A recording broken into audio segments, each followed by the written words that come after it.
ছৈয়দা হামিদক কৰায়ত্ব কৰিবৰ কাৰণে অসম জাতীয় পৰিষদে দাবী উত্থাপন কৰিছোঁ আৰু যোৱাকালি সংবাদমেলৰ যোগেদি ছৈয়দা আহমেদৰ লগত কেনেকুৱা ধৰণৰ অসমৰ বিজেপি বা অসমৰ মুখ্যমন্ত্ৰী কেনেকুৱা ধৰণৰ সম্পৰ্ক আছে, লিংক আছে, সেই কথা ইতিমধ্যে কৈছোঁ। কিছুদিনৰ ভিতৰত অহা 29 তাৰিখে কেন্দ্ৰীয় গৃহমন্ত্ৰী আহিব আৰু তাৰ আগে আগে মুখ্যমন্ত্ৰীয়ে দীঘলীয়া পৰিক্ৰমাটো আপোনালোকে চাব যে এটা নেৰেটিভ ছেট কৰিবলৈ লাগি আছে। মই ভাবোঁ যে 29 তাৰিখে গৃহমন্ত্ৰী অহাৰ লগে লগে তেওঁ কৈছে যে পলিটিকেল জাৰ্ণিটো ষ্টাৰ্ট হ'ব, ৰাজনৈতিক যাত্ৰা আৰম্ভ হ'ব, নেৰেটিভ ষ্টাৰ্ট হ'ব। অলৰেডি তেওঁ গ্ৰাউণ্ডটো বনাই আছে আৰু সেইকাৰণে এই যে যিগৰাকী হামিদা নামৰ যিগৰাকী ব্যক্তি আহিলে, তেখেত আহাৰ গোটেই পটভূমি, আগৰ সম্পৰ্ক, কাৰ কুমন্ত্ৰণাতে কামটো কৰিছে, দিল্লীলৈ গৈও ক'লে। দিল্লীত গৈও অসমৰ মানুহক দানৱৰ লগত আখ্যা কৰিছে, যিটো বহুদিনৰ পৰা আন্তঃৰাষ্ট্ৰীয় পৰ্যায়ত জেনফবিক অসমীয়া বনাবৰ কাৰণে যিটো কূটকৌশল আৰু ষড়যন্ত্ৰ ৰচনা কৰি আহিছে তাৰে অংশ। আৰু এই গোটেই কামটো কৰিবৰ কাৰণে কোনে এজেণ্ডা ফিট কৰি আছে? হিমন্ত বিশ্ব শৰ্মাই।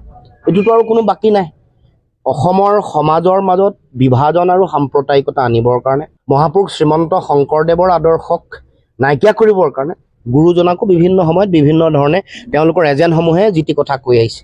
কেতিয়াবা হাতুৰিত বুলি কৈছে, কেতিয়াবা তেওঁৰ নামটো বেয়াকৈ বাবা শংকৰদেৱ বুলি কৈছে।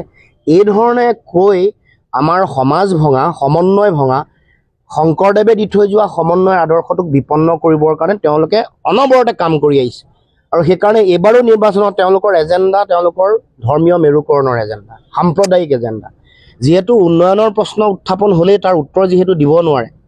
যদি মানুহে সোধে যে 45,000 বিঘা মাটি আমাৰ খিলঞ্জীয়া মানুহৰ মাটি, জনজাতীয় ষষ্ঠ অনুসূচীৰ মাটি আপোনালোকে কিয় আম্বানী, আদানী আৰু ৰামদেৱ গডৰেজক দিব ওলাইছে? 6,366খন বিদ্যালয় কিয় মাৰি পেলালে? অসমীয়া ভাষা কিয় APSCৰ পৰা উঠাই দিয়া হ'ল? দিনে দিনে আপোনালোকৰ দিনত এক্সট্ৰা জুডিচিয়েল কিলিং কিয় বাঢ়িছে? এইটো আমি কোৱা নাই, ন্যায়ালয়ে কৈছে। কিয় আপোনালোকে অসম চুক্তি ৰূপায়ণ কৰিব নোৱাৰিলে? 6 নম্বৰ দফা দিম বুলি কিয় কাৰ্যকৰী নকৰিলে? বিদেশী চিনাক্তকৰণ কৰি কিয় বহিষ্কাৰ নকৰে? 6 জনগোষ্ঠীৰ কিয় জনজাতিকৰণ আজিলৈকে নিদিলে? চৰকাৰৰ দিল্লীত 11 বছৰ পাৰ হৈ গ'ল, ইয়াতো 9.5 বছৰ পাৰ হ'ল।